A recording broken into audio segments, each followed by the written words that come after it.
Hey guys, let's get more news from Dallas Cowboys, but first don't forget to subscribe to the channel. And leave your like.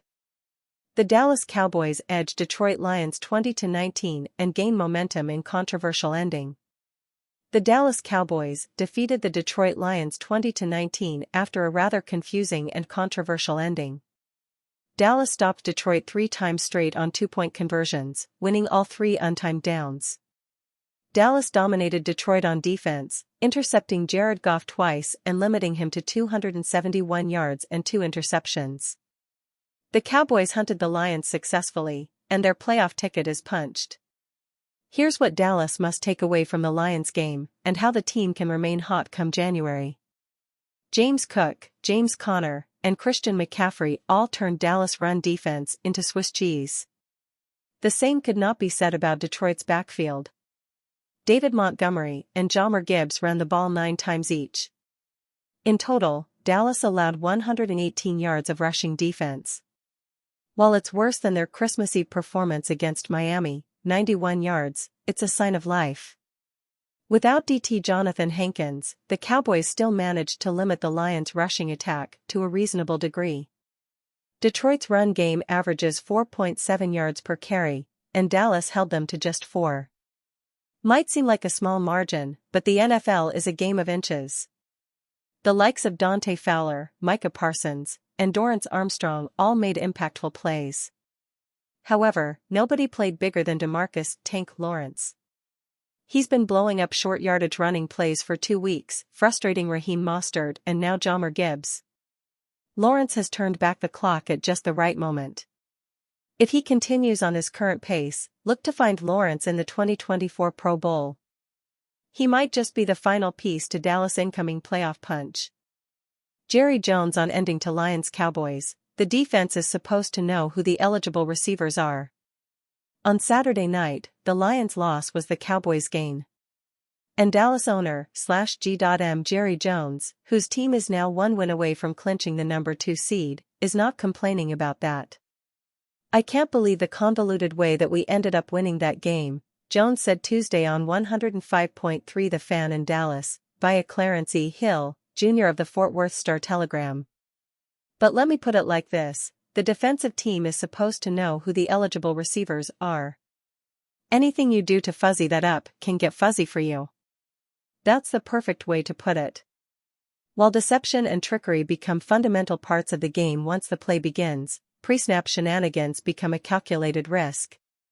Lions coach Dan Campbell admitted on Monday that, in the machinations before the 2-point conversion that decided the game, the Lions wanted to confuse the Cowboys regarding which offensive linemen would be eligible. 3 offensive linemen approached referee Brad Allen, in the hopes of confusing the Cowboys. One of them, Dan Skipper, routinely serves as the tight end in the team's jumbo package. Skipper entered the field and ran not to the huddle, but toward Allen. It was part of the ruse aimed at confusing the Cowboys. It confused Allen, too. Jones makes a good point.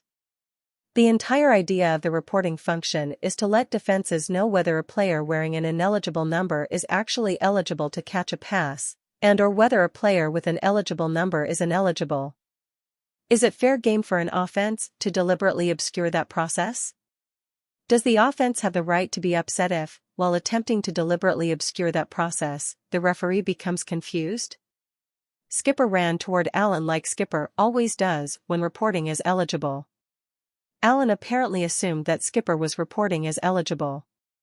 Unless Lions coach Dan Campbell claims, and he hasn't, that he specifically reviewed that aspect of the pre-snap ruse with Allen, there was no reason for Allen to think Skipper wasn't reporting as eligible.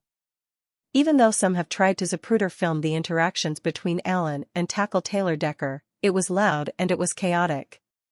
Skipper approached Allen in the same way Skipper would approach Allen if Skipper were reporting as eligible.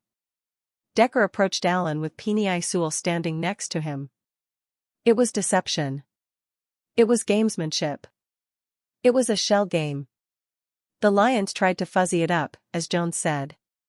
It ultimately got fuzzy for the Lions, as Jones said. It would be nice to hear Campbell explain it that way. However, the aftermath of Saturday night's defeat can provide his team and its fans with extra determination. The team believes it got screwed. The fans believe the team got screwed. There's real power in that perception. For football teams, some motivation comes naturally. Some motivation is fabricated. In this case, the Lions are attempting, consciously or not, to seize on the outcome of Saturday night's game to create a natural kick in the pants that will help the Lions be better prepared to bite some kneecaps in the postseason. Especially if, when they go back to Dallas. It's not that much different, frankly, than what the Lions were trying to do before the fateful two-point play. They wanted to confuse the Cowboys' defense as to who was eligible. Now, they want to confuse everyone else as to who was responsible for the failure of the play to work. And that's fine. If it gives the team the extra motivation it needs to propel them to their first playoff win since 1991, it will have worked to a T. Cowboys predicted to land TD Machine as possible Tony Pollard replacement. The Dallas Cowboys may be in the market for a new running back this offseason. Wisconsin star running back Braylon Allen is being floated as a possible option for the Cowboys in the 2024 NFL Draft. Current RB1 Tony Pollard is slated to be a free agent at the end of the season after playing on the $10 million franchise tag. USA Today's Tim Latiero recently released a 7-round mock draft. The analyst has Dallas landing Allen in the 3rd round. Take a look at the persuasive argument for Dallas taking the productive tank of a running back. In a wide-open running back class that gets bigger by the day with guys returning to school, Braylon Allen has a good chance to be one of the best backs in this group, Latiero wrote in a December 15, 2023 article titled, Cowboys 7-round mock draft, replenishing OL, RB among top 2024 priorities. Although he's incredibly young, turns 20 in January, Allen is built like a tank. He is all of his 6'2", 245-pound frame but has more than enough long speed to boot. The obvious Derrick Henry comparisons come up often, but he is quite easily the closest we've seen to Henry since, Latiero continued. Allen is an absolute load to bring down and by default gets at least a yard every time he goes forward. The agility and pass catching aren't there but the pass protection is, and while Tony Pollard and Rico Dowdle have done better this season, giving Dak Prescott a back that can block like a tight end would be very beneficial for his long-term future as well.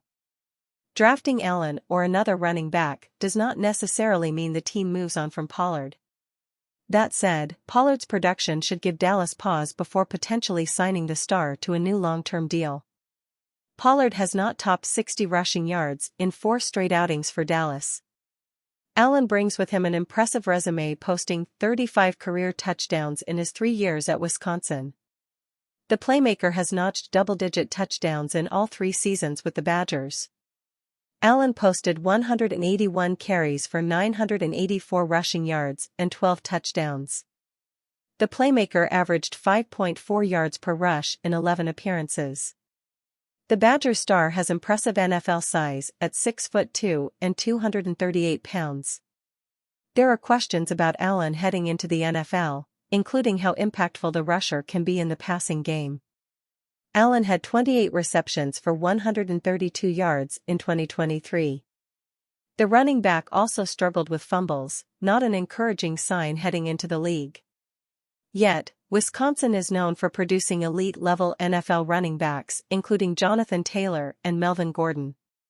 Back in November, The Athletic's Dane Brugler projected Allen to be a 3rd-round pick. Allen entered the season with 2nd-round grades from several scouts, Brugler told The Athletic's Jesse Temple in November 3 mailbag article. Love his size, vision, acceleration. Plus the fact that he's still only 19 years old. But he's also put the ball on the ground too much this season, didn't see that on last year's film. Needs to stay healthy and on the field. My guess right now is both Allen and Wisconsin left tackle Jack Nelson are drafted in the 3rd round if they declare, but that might change over the final month of the season and during the process. Both project as NFL starters. And you fan, what do you think of the Tony Pollard situation? Leave your opinion in the comments.